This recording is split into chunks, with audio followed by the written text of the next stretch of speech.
Hello guys, आज हम देखने वाले बिहार एसएससी जो इकोनॉमिक्स स्पेशल आपका हार्ड सेट होने वाला है 30 क्वेश्चन का। वीडियो में बने रहना, वीडियो को अंत तक देखना। अगर नए हैं तो चैनल सब्सक्राइब जरूर कर लेना। दोस्तों, यह बिहार एसएससी से संबंधित क्वेश्चन होने वाला है। ठीक है, क्वेश्चन नंबर 1 हो जाएगा आपका कि राष्ट्रीय आय की गणना में दोहरी गणना से बचने के लिए उपयोग किया जाता है। क्या किया जाता है दोस्तों, आपको बताना है। ऑप्शन रहा है आपका ये, तो याद रखना दोस्तों, दोहरी गणना से बचने के लिए अंतिम वस्तु विधि का उपयोग किया जाता है, यानी कि ऑप्शन नंबर ए आपका करेक्ट आंसर हो जाएगा। जितना भी क्वेश्चन करवाएंगे दोस्तों, सब बिहार एसएससी से संबंधित आपका क्वेश्चन होने वाला है। वीडियो में बने रहना। ठीक है, क्वेश्चन नंबर अगला है कि मुद्रास्फीति का सबसे सामान्य कारण क्या है, आपको बताना है। क्वेश्चन नंबर दूसरा हो जाएगा आपका। तो याद रखना दोस्तों, मुद्रास्फीति का सबसे सामान्य कारण जो होता है आपका, वो मांग में वृद्धि होता है, यानी कि ऑप्शन नंबर सी आपका करेक्ट आंसर होने वाला है। ठीक है, क्वेश्चन नंबर अगला है कि जीडीपी और जीएनपी के बीच अंतर का प्रमुख कारण क्या है, आपको बताना है। क्वेश्चन नंबर तीसरा हो जाएगा आपका। तो याद रखना दोस्तों, जीडीपी और जीएनपी के बीच का जो अंतर का प्रमुख कारण होता है आपका, वो शुद्ध विदेशी आय होता है, यानी कि ऑप्शन नंबर सी आपका करेक्ट आंसर हो जाएगा। ठीक है, जितना भी क्वेश्चन करवाएंगे सब आपका बिहार एसएससी से संबंधित क्वेश्चन होने वाला है। ठीक है, क्वेश्चन नंबर 4 हो जाएगा आपका कि राजकोषीय नीति संचालित करता है, कौन करता है, आपको बताना है। क्वेश्चन नंबर 4, तो याद रखना दोस्तों, यह वित्त मंत्रालय करता है, यानी कि ऑप्शन नंबर सी आपका करेक्ट आंसर हो जाएगा। ठीक है, क्वेश्चन नंबर अगला है कि बैंक दर निर्धारित करता है, कौन करता है दोस्तों, आपको बताना है। ऑप्शन रहा दोस्तों आपका ये। तो याद रखना है दोस्तों, जो बैंक दर है दोस्तों निर्धारित कौन करता है, तो आपका राइट आंसर हो जाएगा RBI, reserve bank of India दोस्तों बैंक दर निर्धारित करता है, आपको याद रखना है, यानी कि ऑप्शन नंबर बी आपका करेक्ट आंसर हो जाएगा। ठीक है, क्वेश्चन नंबर अगला है दोस्तों आपका कि खुला बाजार परिचालन यानी AOMO का उद्देश्य क्या है दोस्तों, आपको बताना है। क्वेश्चन नंबर 6 हो जाएगा आपका। तो याद रखना है दोस्तों, यह हो जाएगा आपका मुद्रा आपूर्ति नियंत्रण करना, यानी ऑप्शन नंबर बी आपका करेक्ट आंसर हो जाएगा। ठीक है, क्वेश्चन नंबर 6 कहता है कि निम्न में से कौन सा एक प्रत्यक्ष कर है। प्रत्यक्ष कर पूछना है दोस्तों, कौन सा प्रत्यक्ष कर है। तो याद रखना है, आयकर जो है दोस्तों आपका एक प्रत्यक्ष कर होता है, यानी कि ऑप्शन नंबर सी आपका करेक्ट आंसर हो जाएगा। जितना भी क्वेश्चन करवाएंगे सब आपका बिहार एसएससी से संबंधित क्वेश्चन होने वाला है। वीडियो में बने रहना। ठीक है, क्वेश्चन नंबर अगला दोस्तों आपका लाफर वक्र संबंधित है, आपको बताना है। आपका क्या आंसर होगा दोस्तों, बताइए। लाफर वक्र संबंधित है, तो राइट आंसर हो जाएगा आपका कर देना। क्या होगा, कर देना, यानी कि ऑप्शन नंबर बी आपका करेक्ट आंसर हो जाएगा। ठीक है, क्वेश्चन नंबर अगला कि भारत में योजना आयोग का स्थान कौन ले लिया, आपको बताना है। क्वेश्चन नंबर 9 हो जाएगा आपका। तो याद रखना है, योजना आयोग का जो स्थान लिया है वो आपका नीति आयोग ने लिया है, यानी कि ऑप्शन नंबर सी आपका करेक्ट आंसर हो जाएगा। ठीक है, क्वेश्चन नंबर 10 है दोस्तों आपका कि स्टैगफ्लेशन का अर्थ है दोस्तों, आपको क्या है अर्थ, आपको बताना। ऑप्शन रहा दोस्तों ये। तो याद रखना है, स्टैगफ्लेशन का जो अर्थ होता है दोस्तों, वो आपका महंगाई प्लस बेरोजगारी होता है, यानी कि ऑप्शन नंबर ए आपका करेक्ट आंसर हो जाएगा। ठीक है, क्वेश्चन नंबर 11 नंबर कहता है कि भारत में मुद्रा जारी करने का अधिकार किसके पास है दोस्तों, आपको बताना है। ऑप्शन रहा दोस्तों आपका ये, वित्त मंत्रालय, आरबीआई, एसबीआई और संसद। बताना दोस्तों, मुद्रा भारत में कौन जारी करता है। तो आपका राइट आंसर दोस्तों हो जाएगा आरबीआई, यानी रिजर्व बैंक ऑफ इंडिया यही करता है दोस्तों, यानी कि ऑप्शन नंबर बी आपका करेक्ट आंसर हो जाएगा। ठीक है, क्वेश्चन नंबर 12 का आता है दोस्तों CRR का अर्थ क्या है, आपको बताना है। क्वेश्चन नंबर 12 हो जाएगा। तो याद रखना दोस्तों, CRR का जो अर्थ होता है वो होता है कैश रिजर्व रेटियो, यानी कि ऑप्शन नंबर बी आपका करेक्ट आंसर हो जाएगा। ठीक है, याद रखना है। ठीक, क्वेश्चन नंबर अगला है मानव विकास सूचकांक यानी HDI में शामिल नहीं है दोस्तों, कौन शामिल नहीं है, आपको बताना है।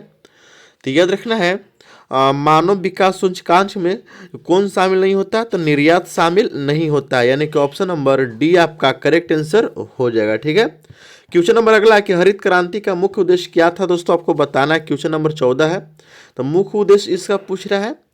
तो हरित क्रांति का जो मुख्य उद्देश्य दोस्तों वो हो जाएगा आपका खाद्यान्न उत्पादन में वृद्धि, यानी कि ऑप्शन नंबर बी आपका करेक्ट आंसर हो जाएगा। ठीक है, क्वेश्चन नंबर अगला है कि राष्ट्रीय आय की गणना कौन करता है, आपको बताना है। क्वेश्चन नंबर 15 हो जाएगा। तो याद रखना है राष्ट्रीय जो आय है दोस्तों उसकी जो गणना करता है वो कौन करता है, तो NSO करता है, आपको याद रखना है, यानी कि ऑप्शन नंबर बी आपका करेक्ट आंसर हो जाएगा। ठीक है। क्वेश्चन नंबर 16 कहता है कि मांग का नियम क्या कहता है, आपको बताना है। जितना भी क्वेश्चन करवा रहे हैं दोस्तों सब आपका बिहार एसी से संबंधित क्वेश्चन होने वाला है, क्योंकि इकोनॉमिक्स उसमें बहुत ही ज़्यादा पूछता है। ठीक है। तो आपको याद रखना है दोस्तों कि मांग का नियम कहता है, क्या कहता है दोस्तों आपको बताना है। तो याद रखना कीमतें बढ़े तो मांग घटे, यानी कि ऑप्शन नंबर सी आपका करेक्ट आंसर हो जाएगा, याद रखना है। ठीक है। क्वेश्चन नंबर 17 नंबर कहता है कि निम्न में से कौन पूंजीगत वस्तु है, आपको बताना है। तो याद रखना है दोस्तों पूंजीगत वस्तु कौन सा है इसमें से, तो याद रखना है दोस्तों मशीन जो है पूंजीगत वस्तु है इनमें से। ठीक है। यानी कि ऑप्शन नंबर सी आपका करेक्ट आंसर हो जाएगा। ठीक है। क्वेश्चन नंबर अगला है दोस्तों आपका कि मुद्रास्फीति मापने का प्रमुख सूचकांक क्या है, आपको बताना है।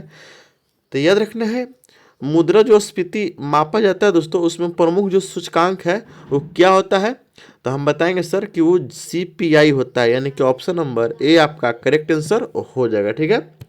क्वेश्चन नंबर अगला कि भारत में प्रथम पंचवर्षीय योजना की शुरू हुई थी, कब हुई थी, आपको बताना है। क्वेश्चन नंबर 19 हो जाएगा आपका। तो याद रखना है 1991 में प्रथम पंचवर्षीय योजना की स्टार्ट हुई थी, यानी कि ऑप्शन नंबर बी आपका करेक्ट आंसर हो जाएगा। ठीक है। क्वेश्चन नंबर 20 है कि राजस्व घाटा का क्या अर्थ है, आपको बताना है। क्वेश्चन नंबर 20, तो याद रखना दोस्तों राजस्व घाटा का जो अर्थ होता है राजस्व व्यय और बड़ा राजस्व आय होता है, यानी कि ऑप्शन नंबर बी आपका करेक्ट आंसर हो जाएगा। ठीक है दोस्तों। क्वेश्चन नंबर अगला कहता है कि मुद्रास्फीति नियंत्रण का उपाय क्या है। देखिए दोस्तों जितना भी क्वेश्चन करवाएंगे सब आपका बिहार एसी से संबंधित क्वेश्चन हो जाएगा। ठीक है। अगर आप बिहार एसएससी इंटर लेवल का एग्जाम देना चाहते हैं तो ये आपको लिए बहुत ही महत्वपूर्ण साबित होने वाला है। ठीक है। वीडियो में बने रहना। अगर आप नए हैं तो चैनल को सब्सक्राइब जरूर कर देना, शेयर करना दोस्तों ना भूलना। ठीक है।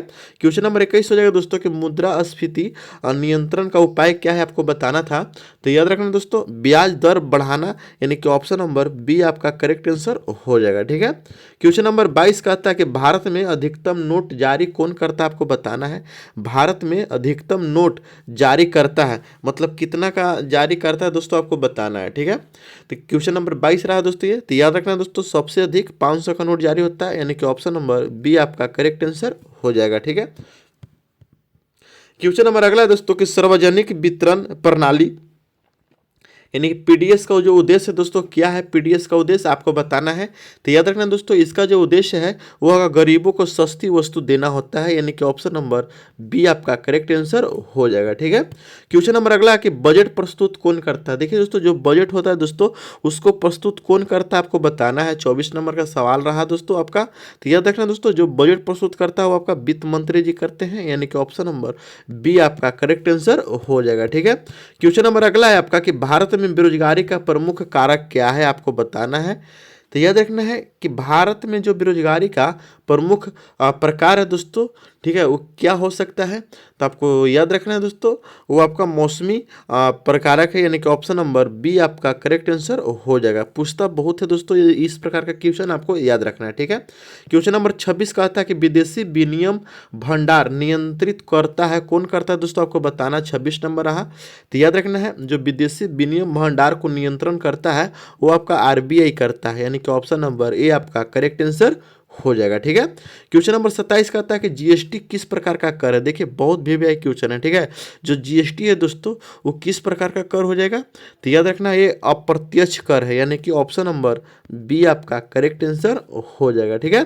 क्वेश्चन नंबर 28 कहता है कि मौद्रिक नीति समिति में कुल सदस्य कितने हैं दोस्तों, आपको बताना है। क्वेश्चन नंबर 28 हो जाएगा आपका। तो याद रखना दोस्तों मौद्रिक नीति समिति में कुल सदस्य संख्या 6 है, यानी कि ऑप्शन नंबर सी आपका करेक्ट आंसर हो जाएगा। जितना भी क्वेश्चन करवा रहे हैं दोस्तों सब आपका बिहार एसी से संबंधित क्वेश्चन है। ठीक है। अगला दोस्तों काला धन का अर्थ क्या है दोस्तों, आपको बताना है। ठीक है। तो काला धन का जो अर्थ होता है दोस्तों वो आपका अवैध आय होता है, आपको याद रखना है, यानी कि ऑप्शन नंबर बी आपका करेक्ट आंसर हो जाएगा। ठीक है। क्वेश्चन नंबर 30 कहता है दोस्तों कि उदारीकरण लागू हुआ था, कब लागू हुआ था दोस्तों, आपको बताना है।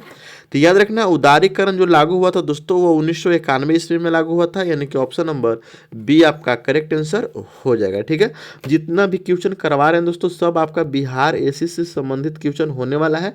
वीडियो में बने रहना, वीडियो कौन तक देख लिए हैं तो धन्यवाद। अगर आप नए हैं तो चैनल सब्सक्राइब जरूर कर लीजिएगा। ठीक है दोस्तों, मिलते हैं नेक्स्ट वीडियो में, देखते रहिए जीके वाला ऑफिशियल।